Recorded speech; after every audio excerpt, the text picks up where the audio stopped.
தாய் தமிழ் உறவுகளுக்கு வணக்கம். கமலஹாசன் பட நடிகை அரசியலுக்கு வருகின்றார். கமலஹாசன் பட நடிகை அரசியலுக்கு வருகின்றார் என்ற தலைப்பில் இந்த காணொளியை நாம் காண்கிறோம். பல திரைப்பட நடிகைகள் அரசியலுக்கு வந்தார்கள், காணாமல் போய்விட்டார்கள். நடிகை லட்சுமி, நடிகை லதா என்று பலரை சொல்லலாம்.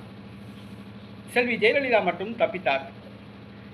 பல நடிகைகள் அரசியலுக்கு வந்து காணாமல் போனார்கள். அந்த வகையில் தற்பொழுது ஒரு நடிகை அரசியலுக்கு வருகிறார். அவர் கமலஹாசன் திரைப்படத்தில் கமலஹாசனுக்கு பல திரைப்படங்களில் ஜோடியாக நடித்த நடிகை. அவர் ஏறத்தாழ வயது 60 வயது ஆகிவிட்டது. கிழவி நடிகை தான். அந்த நடிகை அரசியலுக்கு வருகிறார். அது வேறு யாரும் அல்ல, நடிகை அம்பிகா. அம்பிகா ராதா ஜோடியாக நடிச்சிருப்பாங்க, அக்கா தங்கச்சி பார்த்துருப்பீங்க. அந்த அம்பிகா நடிகை அரசியலுக்கு வருகிறார். சமீபத்தில் தூய்மை பணியாளர்கள் போராட்டத்தில் அவர் கலந்து கொண்டார். அவர் 1984 வாக்கில் ஏறத்தாழ 41 ஆண்டுகளுக்கு முன்பாகவே அவர் காங்கிரஸ் கட்சியிலே உறுப்பினராக இருந்தார். அப்பொழுது திரைப்படங்களில் கதாநாயகியாக நடித்தார். காங்கிரஸ் கட்சி உறுப்பினராக இருந்தார். காங்கிரஸ் கட்சி கூட்டங்களிலெல்லாம் அவர் கலந்து கொண்டார். தற்பொழுது அரசியலுக்கு வருகிறார்.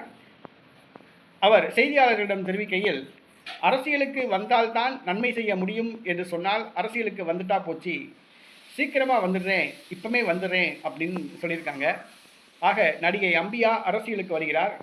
அவர் எந்த கட்சியில் சேர போகிறாங்கன்னு சொல்லி கேட்டிங்கன்னா, தமிழக வெற்றி கழகத்தில் அவங்க இணைய போகிறதா செய்தி வந்திருக்கு. ஏற்கனவே அந்த கட்சி நாரி போய் கிடக்கு. அவர் கட்சி தலைவர் வெளியவே வர மாட்டேங்கிறாப்புல. அந்த கட்சி பொறுப்பாளர்களே போய் பார்க்க முடியல. அம்பிகா வந்து அந்த கட்சிக்கு இணைய போகிறதா சொல்கிறாங்க. கட்சியில் பதவி கொடுக்க போகிறதா சொல்கிறாங்க. 234 தொகுதிகளிலும் நடிகை அம்பிகா தமிழக வெற்றி கழகத்துக்காக பிரச்சாரம் செய்ய போகிறதாகவும் சொல்கிறாங்க. அவங்களுடைய பிரச்சாரம் வெற்றி பெறுமா? நடிகை அம்பிகா அவர்களுடைய பிரச்சாரத்தை பார்த்து மக்கள் தமிழக வெற்றி கழகத்துக்கு வாக்களிப்பாங்களா என்பதை நாம் பொறுத்திருந்து பார்ப்போம். அரசியலில் அம்பிகா வெற்றி பெறுவாரா அல்லது கடலுக்குள் மூழ்கி போவாரா என்பதை பொறுத்திருந்து பார்ப்போம்.